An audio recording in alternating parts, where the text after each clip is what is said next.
Now, Nike might be experiencing an uptick in sales, but that doesn't mean boycotts on the company and the NFL aren't alive and well. In fact, TV ratings continue to falter after the season opener, which hit its lowest rate since 2009. Despite this, the liberal left continues to defend these protests and the blatant disrespect for our flag.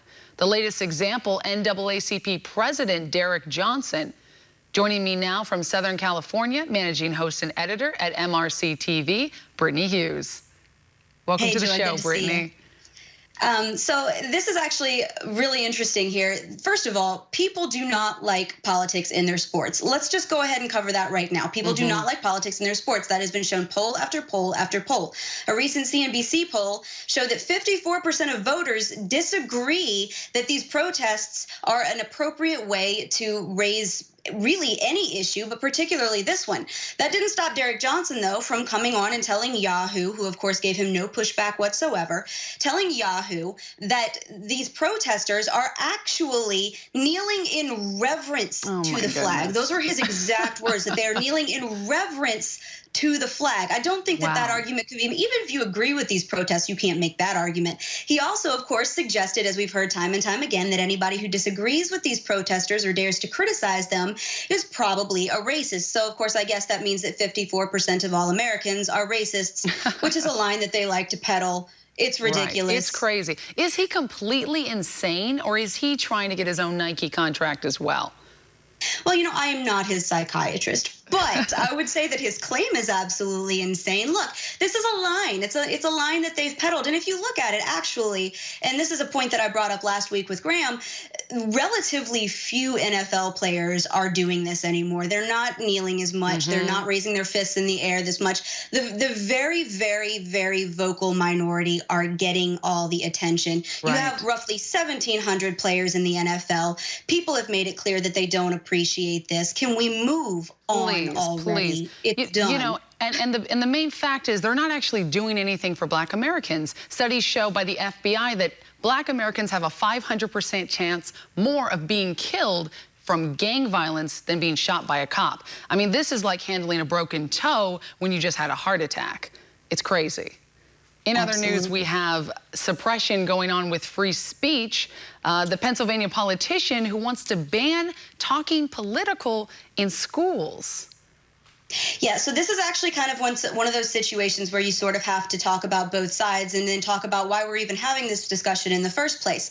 So what we've got here is Pennsylvania State Representative Will Tallman. He is a Republican, and he has proposed banning all political speech in public schools from kindergarten through grade 12. So we're not talking about public colleges here, but public K through 12 schools, banning political speech. Now, this is obviously in response to this notion, as we've seen, that public schools have become bastions of liberalism that tend to squash conservative talking points and conservative ideas.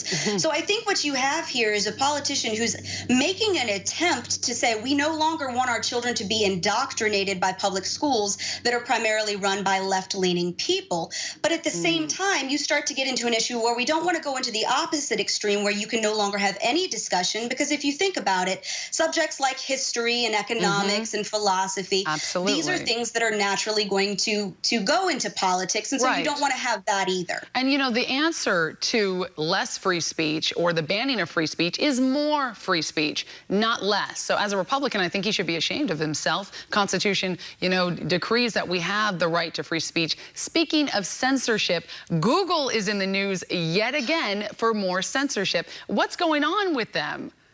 So this one is one of the worst that I have heard. Tucker Carlson, actually, over at Fox News, was able to get his hands on some internal emails from Google from a little bit back in the day. Oh, wonderful. And a little bit back in the day. So these emails were from back, do you remember when Trump first got inaugurated and there was that so-called travel ban and everybody was freaking out because they were like, he's banning all Muslims, and he wasn't. And there was a lot of misinformation. So actually, these internal emails show, her name is Mackenzie Thomas. She is a Google product marketing manager, and she was suggesting that Google, which is one of the primary disseminators of information, it's how the vast majority of people get information these days. She was suggesting that they actually tweak their search results and manually changed their search results to promote things that were less biased. And it included Brittany, terms this like is crazy. Islam, Muslim. Well, she actually also wanted to promote campaigns that were taking donations to resist Trump's travel ban. And so this is just a blatant unbelievable, unbelievable. You know, and if they change things to make them seem more good, they can change things to make them seem more bad. Many conservatives being, you know, shadow banned as well on Twitter and other things owned by Google, Facebook. Thank you so much, Brittany.